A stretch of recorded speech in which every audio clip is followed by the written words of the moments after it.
Hello सांग माने मोर नाम अंकिता एवं मोर वर्तमान बयस 35 वर्ष पाखपाखी हेब। मु 3 वर्ष पूर्वरु रमेश नामक जने युवकंकु विवाह करिथिली। आमे कटकर गोटे गाउली गाँरे रहुथिलु। मो स्वामींकर बहुत जमी थिला। मो स्वामी बहुत बलवान एवं परिश्रमी थिले। से सारा दिन खेतरे कठिन परिश्रम करुथिले आउ से मोर बहुत जत्न नेउथिले एवं मोते बहुत थिले आउ मु तांकर गिहणारे पूरा शांति अनुभव करुथिली। किंतु दुर्भाग्यर कथा जे मो स्वामी को गोटे ट्रक चपेई देला एवं से मोते छाड़ी सबुदिन पई स्वर्गपुरकु चली गले। मु सबुबेले दुखरे रहुथिली एवं सबुबेले मो आखिरु लुह बही आसुथिला आउ मो मन सबुबेले चिंतित रहुथिला। मु कोन करिबी किछि बुझी पारु नथिली। मु धीरे धीरे पागल परी व्यवहार करिबाकु लागिली आउ मते सुख देबा पई घरे मध्य केही नथिले आउ एपर्यंत मोर पुओ किंबा झियो किछि भी होइनी। मु एकोटिया भाबरे हताश होई रहिथिली। मु बहुत दुखरे दिन राति कांदी चालुथिली। मते लागुथिला जे मते भी भगवान नै जानते बोली मु बहुत कांदुथिली। मु जहा स्वप्न देखुथिली सबु स्वप्न जळी पड़ी छारखार होईगला। मते आम घरे बहुत बुझाइले आउ मु बहुत कष्टरे निजको बुझिली आउ किछि काम करिबा पई भाबिली। मु निष्पत्ति नेली जे एबे मते जे कोनोसी चाष करिबाकू पड़िबो। मु बुझी पारु नथिली जे चाषरे कोन करिबी। आम गारे जणे पिला थिला जाहांको खेतरे से आंब गछ लगेइथिले। मु भाबिली जे मते मध्य एपरि किछि करिबा उचित। आम खेतरे गोटिए कुओ थिला एवं सेथिरे बहुत पानी थिला। तापरे मु आम गार सेही पिला जाहांको नाम थिला श्रीकांत मु तांको घरकू गली किंतु से तांको बगीचारे थिले। सेइठु मु तांको बगीचाकू गली आउ देखिली जे बहुत भल भाबरे आंब गछ सबु होईछि। मु तांको बगीचा देखि खुशी होई गली आउ तांको बगीचारे किछि समय बुलिबा परे मु श्रीकांतंको पाखरे पहुंचिली। मु तांको प्रथमरे टिके संकोच करुथिली कारण से मते जानि नथिले किंतु से मो स्वामी को भल भाबरे जानिथिले। से कहिले जे तुम स्वामी स्वभावरे बहुत भल आउ तम स्वामींको सहित आमर भल संपर्क थिला। तापरे से मोते पचारिले तुमे एठाकू काहिकी आसीछ। मु कहिली जे मु मो फार्मरे आंब गछ लगाइबाकू चाहुछि। मु तुम फार्मरे लगाइथिबा बगीचा देखिछि जे तुमर बहुत भल चाष होईछि। सेइठू श्रीकांत हसी हसी कहिले हम भाउज सेमिति टिकिए टिकिए होईछि। आउ तापरे मु कहिली जे मोर चाष विषय रे अधिक ज्ञान नाही। मो स्वामी सबु किछि करुथिले। एबे मो स्वामी एठारे नाहांती मु एका अछि। तेनु मु भाबिली परिवार चलाइबा पई जाहा हेले किछि करिबी। तेबे एही चाष करिबा पई केते कोन टंका दरकार हेबो आउ केते गछ लागिबो एवं केते श्रमिक दरकार हेबो। तुमे कोन मते ए सबु कहि परिबो कि? सेइठू से मोते सबु किछि विस्तार भाबरे बुझाइले आउ से मोते सबु कामरे साहाय्य करिवे बोली कहिले। से मो ठारू बहुत छोट थिले आउ बहुत सुंदर मध्य देखा जाउथिले। से मोते पचारिले जे तुमर नाम कोन? मु कहिली मो नाम अंकिता। सेबेठारू से मोते अंकिता भाउज बोली डाकिबा आरंभ कले। तापरे तांको साहाय्यरे मु आंब बगीचा तयारी करिली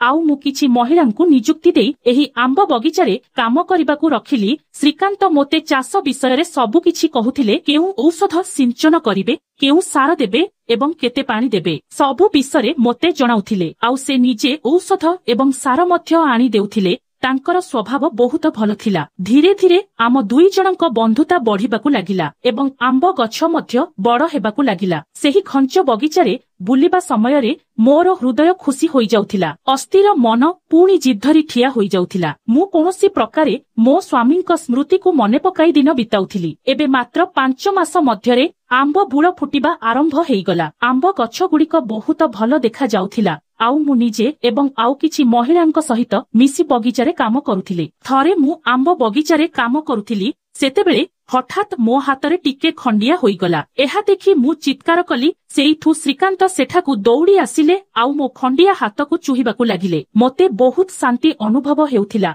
किछि समय परे मो हातरू रक्त बाहरिबा बंद होईगला। मु श्रीकांतंकू धन्यवाद जणाइली। तापरे से खुशी होई पळेई गले। तापर दिन बेला समयरे श्रीकांत गोटे गछ तळे बसिथिले। सेतिकी बेळकू खाइबा समय मध्य होई जाइथिला। मु घरु किछि चकुली एवं तरकारी आनिथिली। मु श्रीकांतंकू कहिली श्रीकांत तमे किछि चकुली खाइ दियो। से कहिले नाही मु घरे जाई खाइबी बोली कहिले। किंतु मु जिद्धरी कहिली जे आज मु तमकू खाइबाकू न देई तुमकू एठारू छाड़िबी नाही। मु एक टिफिन रे आनिथिबा खाद्य खोलिली। मु तांकू हाथ धोइबा पई गोटे भाଳରେ कूओ पानी देली। से हाथ धोइले। से मो सामनारे खाइबाकू बसिले। मु तांकू अधा चकुली देइथिली एवं आउ अधा चकुली मु खाइली। से मो सहित बहुत खुशी रे खाउथिले एवं खाइबा समयरे मो आखि श्रीकांतଙ୍କ आखि सहित परस्पर मिसी जाउथिला। सत कहिबाकू गले मु श्रीकांतଙ୍କୁ बहुत पसंद करिबाकू लागिली। से मते प्रत्येक थर साहाय्य करुथिले। से मोर भय दूर करिथिले एवं चासर प्रत्येक पर्याୟରେ मते साहाय्य करिबा पई सेठारे रहुथिले। खाद्य खाई सारिबा परे से कहिले देखा जाऊ आंब गुच्छ गुड़िक किपरि बढ़ुछि आउ केते बड़ हेउछि। तापरे आमे दुहे आंब बगीचारे चलिबा आरंभ कलु। आंब गछ गुड़िक बहुत लंबा होई जाइथिला। श्रीकांतଙ୍କ सहित कथा हेई हेई चलिबा समयरे बहुत भल लागुथिला। से कहिले भाउज तुमर कठिन परिश्रमर फल मिलिछि। आमे आउ गोटे मास परे व्यवसायीଙ୍କୁ आंब बिक्री करि परिबा। एहा सुनी मु बहुत खुशी होइगिली। आउ बगीचारे बुलिबा समयरे मु बहुत शांति अनुभव करुथिली। श्रीकांत मध्य मते लुचि लुचि देखुथिले, किंतु मु जानी सुनी ताकू एडाई जाउथिली कारण श्रीकांत मोठारु छोट थिले। आमे दुहे बगीचा सारा चाली चाली बहुत हालिया होई गलु। तेणु आमे गोटे गछ मूले अटकी गलु। तापरे आकाश अंधार होई वर्षा आसिबाकू लागिला। हठात प्रबल वर्षा हेला। वर्षा को एडाइबा पई मु जाई एक आंब गछर मूलरे ठिया हेली, किंतु तथापि मो शरीर उपरे टिकिए वर्षा पडुथिला। आंब गछरु पडुथिबा बड़ बड़ पानी बुंदा गुड़िक धड़ा एवं मुक्ता परी स्वच्छ थिला। मोते ओदा हेबा पई बहुत भल लागुथिला। आउ मो पाखरे श्रीकांत ठिया होइथिला। से तांको गामुछाकू काधी मते घोड़ेई देले। मते वर्षारु रक्षा करिबा पई से मो पाखरे बहुत समय धरी ठिया हेला। से मो सामनारे ठिया होई वर्षा को अनुभव करुथिले एवं तांको मुहम एवं मोर मुहम बहुत निकटतर होईगला। धीरे धीरे तांको मुहम मो पाखकू आसिबाकू लागिला एवं अजानतरे मु मोर आखि बंद करिदेली। से मो उठरे हालुका चुमाटिए देले। सेही मुहूर्तरे मते बहुत आनंद मिलुथिला। किछि समय परे वर्षा बंद होईगला। मु बहुत लज्जित होईगली आउ श्रीकांतଙ୍କୁ चाहिली नाही। संध्यारे मध्य रोषेई कला समयरे मो मनरे सेही दृश्य बारंबार मने पड़िथिला। तांको सुंदर मुहम एवं तांको ओठर स्पर्श ए सबु बारंबार मो आखि सामनारे आसुथिला। धीरे धीरे किछि दिन एही परि बीती गला। शेषरे आंब गछरे बहुत सारा आंब फळिबाकू लागिला। सेइठु श्रीकांत गोटे आंब व्यवसायीकू फोन करि डाकिले। किछि घंटा परे आंब व्यवसायीटी आंब नेबा पई आसिले एवं समस्त आंब बिक्री होईगला एवं मु बहुत टंका पाइली। मु मो जीवन मध्यरे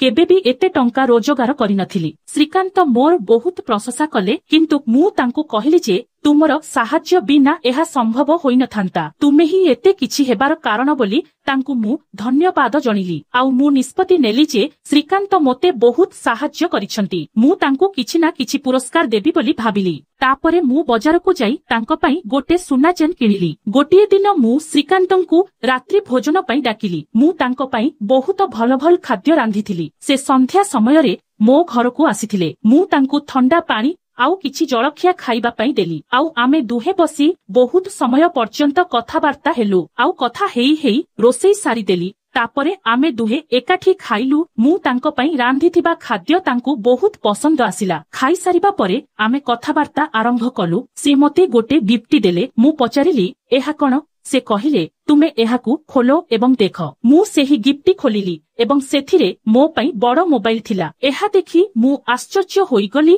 आउ बहुत खुशी होई श्रीकांतଙ୍କୁ चुमा देबाकू लागिली। सेइठु से मध्य मोते जाबुड़ी धरी बहुत खुशी अनुभव करुथिले। मु मध्य तांको पई आनिथिबा सेही सुना चेंटी आनिदेली। से एहा देखि बहुत खुशी अनुभव कले आउ से पुणी मोते आलिंगन करी चुमा देले। आउ मु मध्य तांको खुशी देखि बहुत खुशी अनुभव कली। मु श्रीकांतଙ୍କ सामनाकू जाई कहिली, श्रीकांत मु तमकू बहुत भल पाए। एमिति कही आमे दुहे भावप्रवण होई दुहे दुहिंकू जाबुड़ी धरी रहिलु। श्रीकांतर मुहम मो पाखकू आसीगला। मु आखि बंद न करी तांको आखिरे आखि मिसेई देखुथिली। से मो ओठकू धीरे चुमाटिए देले। मु मध्य तांको ओठकू चुंबन देबाकू लागिली एवं आमे दुहे परस्परकू भल पाइबा आरंभ कलु। तापरे श्रीकांत मते सोफारे सुआई देले। आउ मते प्राय 3 घंटा पर्यंत तांकर जहा इच्छा थिला सबु पुराण कले। आउ मु तांकर एपरी काम देखि बहुत शांति हेली।